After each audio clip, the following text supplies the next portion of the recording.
La qualité, je ne crois pas. Il y a beaucoup de facteurs qui démontrent qu'il n'y a pas de qualité. Dans la mesure où les enfants, quand nous les évaluons à notre manière, en tout cas, il y a beaucoup de choses qui laissent à désirer. Et donc, nous ne pensons pas que l'enseignement soit de qualité. Il y a des enfants qui déjà en 5e primaire ont difficile à écrire, difficile à lire. C'est pour dire que la qualité de l'enseignement laisse à désirer, du moins dans notre milieu. Parce qu'un enfant qui se retrouve au milieu d'une multitude n'aura que tendance à jouer. Et lorsqu'on a 79-80 élèves, l'enseignant est difficile à les maîtriser. Il ne doit que s'adresser à quelques élèves pendant que d'autres sont en train de jouer. Et comment voulez-vous que l'enseignement puisse vraiment être efficace dans ces conditions? C'est vraiment difficile. Beaucoup d'élèves viennent à l'école pour formalité et dans le but seulement de la réussite. Nous constatons que dans ces écoles publiques, les unes sont des écoles conventionnelles qui sont assimilées aux écoles publiques. Les infrastructures qu'on avait construites à l'époque coloniale demeurent les mêmes. Et si on a ajouté seulement quelques salles.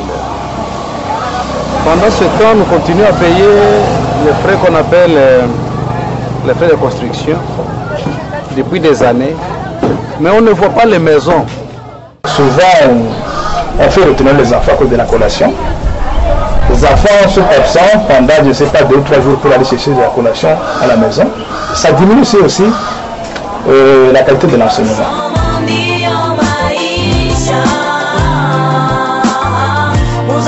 On a des bons textes qui stipulent que les enfants devraient étudier gratuitement.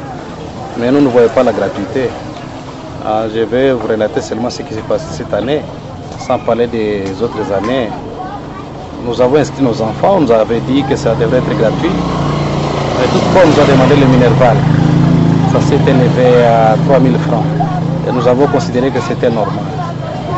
Mais depuis, nous avons commencé à payer ce qu'on appelle couramment la collation. Alors, quand on a la collation, chaque mois, nous payons les 4 500. Il y a de ceux-là qui payent les 6 000, nous payons les 8 000. Alors nous nous demandons quelle est la gratuité. Est-ce que la gratuité, c'est le fait seulement de dire que c'est gratuit pendant qu'on est en train de payer? Balisema masomo itakuwa ya bure. Sasa anarudia tena bazazi ndio balipe. Bazazi baliyo masomo itakuwa ya bure ndio. Pour nous, la gratuité n'est pas effective. C'est tout simplement une théorie. Le bon texte est là, mais la pratique est difficile. Notre souhait est que le gouvernement puisse réaliser sa promesse, qu'il puisse payer les enseignants comme il faut, qu'il n'y ait pas de collation. C'est ça notre souhait. Parce que nous aussi, avec l'enseignant, nous avons aussi nos enfants. Le fait que nous touchons ici, nous payons aussi la collation pour nos enfants là-bas. Alors, est-ce qu'il n'y a pas moyen qu'on puisse en tout cas finir avec le problème de la collation?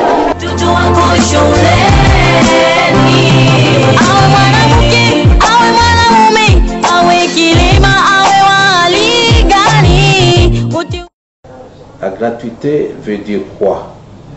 Ça veut dire que tous les frais directs, les frais exigés par l'État, ces frais ne sont pas payés. Il s'agit par exemple du Minerval, de Sonance.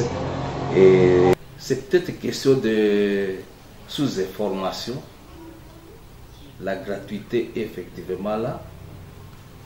Mais il faut aussi bien, ils songent aux parents, aux enseignants qui n'ont pas grand-chose, alors qu'ils arrivent à suppléer, mais qu'ils sachent que la gratuité est effectivement là.